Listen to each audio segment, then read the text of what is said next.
And you're not allowed an opinion. And if they're fat, you have to find them attractive. Otherwise, you're a misogynist. And your kids are gay, don't say anything about it. Or you go to jail.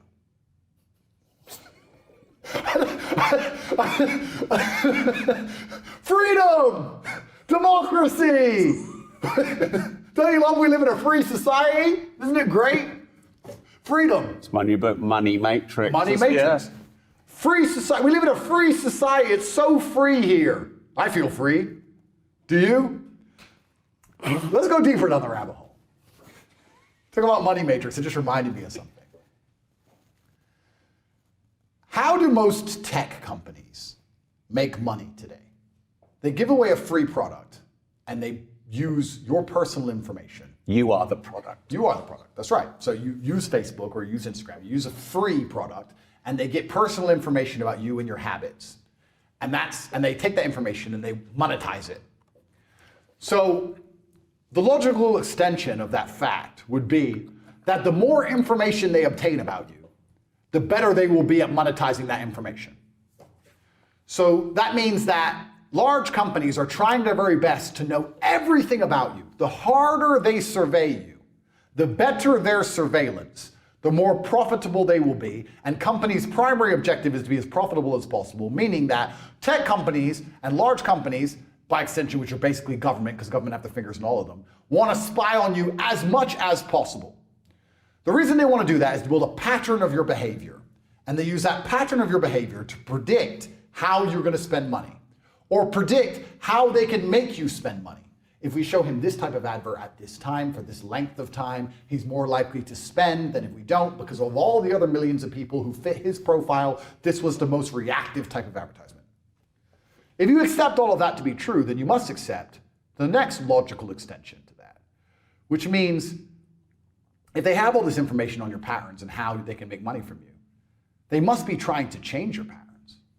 Huge news, years in the making. My brand new book that my publishers refuse to publish, Money Matrix. Beat the money system and build generational wealth. Understand the three main ways that the banks productize you and make money from you. You'll be able to turn that system against itself, build generational wealth and multiple streams of recurring income. It's all at moneymatrix.cash. And if you're quick, the first few hundred registrants and buyers will receive many special bonuses from me. The brand new Money Maker Summit 3-day special event. Meet me at a champagne reception.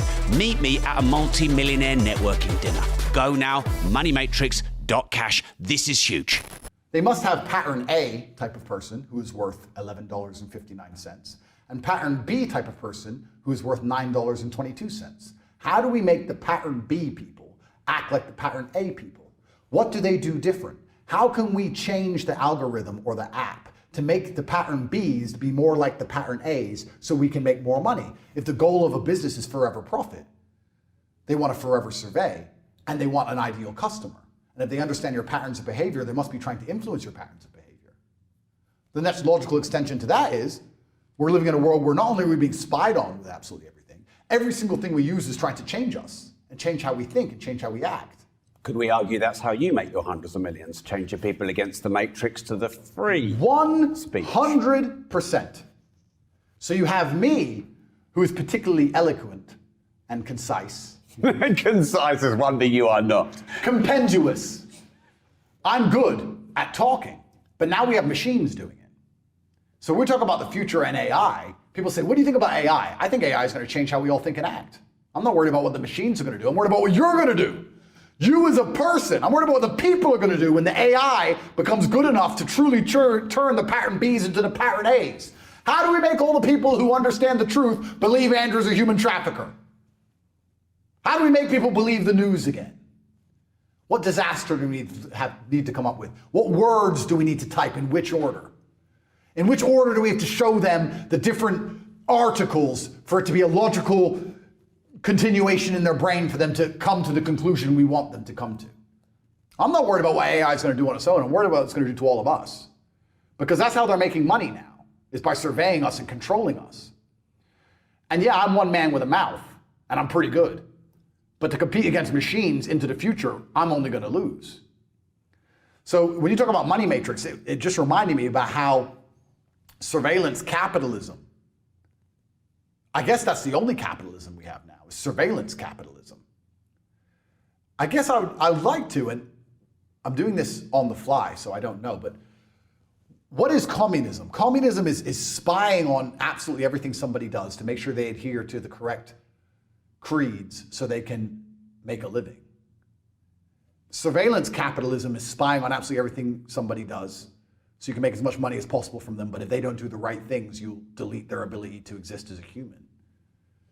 I'm sure somebody with a little bit more time than I could draw up the comparisons between surveillance capitalism and communism. Are we kind of reaching the same place? You're spied on, absolutely. We don't even have capitalism anymore in the true definition of the word. Where do we? Where do we have free, fair markets and free competitive forces? That's right. And if a government's primary objective every single day is to get more and more control, which is all it is, it all ends in communism anyway. Is surveillance capitalism just another path towards the same thing? Every day, the government passes new laws. Every week, every month, whatever. Have you ever seen the government take a law away? So over time, they just get more and more and more and more control. They don't take laws away, they just add new ones on top. Where does that end? If you have 100 marbles and I take one away every day, it ends at 0. It doesn't matter if it takes a while, but that's where we end up, right? So the governments are all going to try and end up with us in some form of slavery. You can call it communism, you can call it something else. But this money matrix, you talk about surveillance capitalism, I don't think that's far off communism anyway. I don't think anybody, you're right, we have no free and fair markets, we have no freedom of speech. We just talked about the freedom of society and how garbage that is. Democracy is a scam, that's a lie, because they influence and control the media, if the voting machines work. So what do we have besides God? Only God can save us now, my friend. Better start praying, because we ain't got anything else. There's nothing else to believe in. What else are you going to believe in? It's scary. Also interesting you say about the money matrix. The average person stands so little chance of being financially free.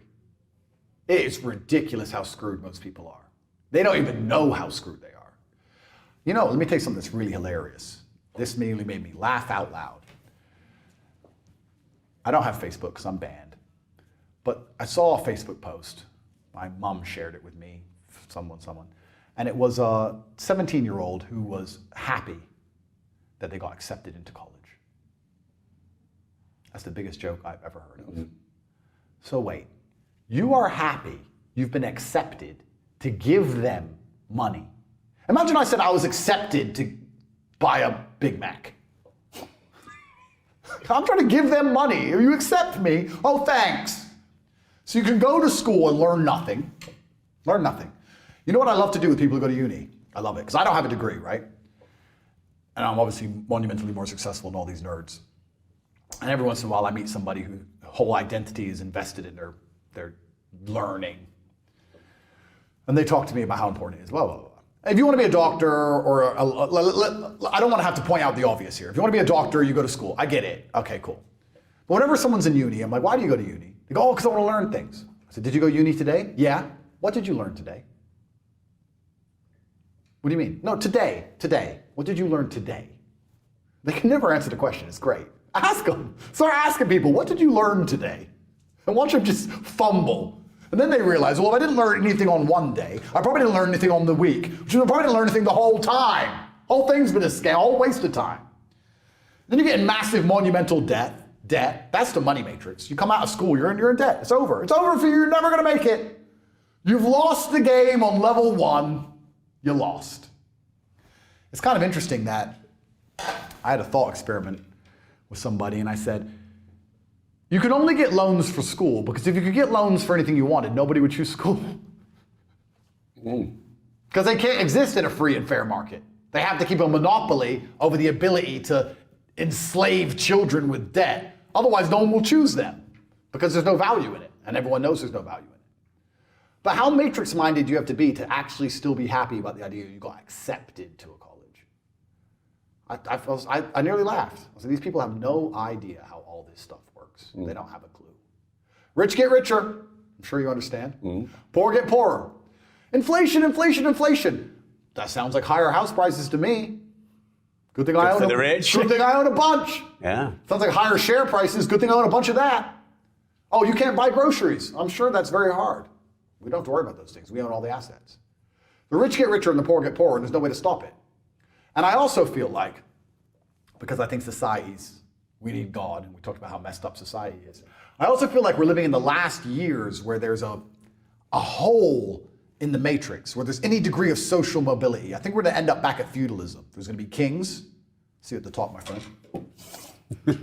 How many Ferraris? Enough. Diamond watch, arguing about our diamond watches. There'll be us, and there'll be everyone else. Right now, there's still a degree of social mobility where if you're intelligent and you're perspicacious and you're indefatigable and you work hard and you manage to find a gap and you really dedicate yourself and you try your best, you can make enough money to get out. In 20 years, the rich are going to be rich and the poor are going to be poor, and it's done. It is done. Because the average price of a house is going to just continue to skyrocket. The wages are not going to follow it. You're never going to own any assets. The assets are going to be owned by all the rich people. You're going to be paying us rent. It's over. And there's another thing I find interesting, because people come to me often. The question I get asked most is, Andrew, I lack motivation. You have 10 years left to save your bloodline from eternal slavery, and you lack motivation? You are born to lose, sir. You are a loser.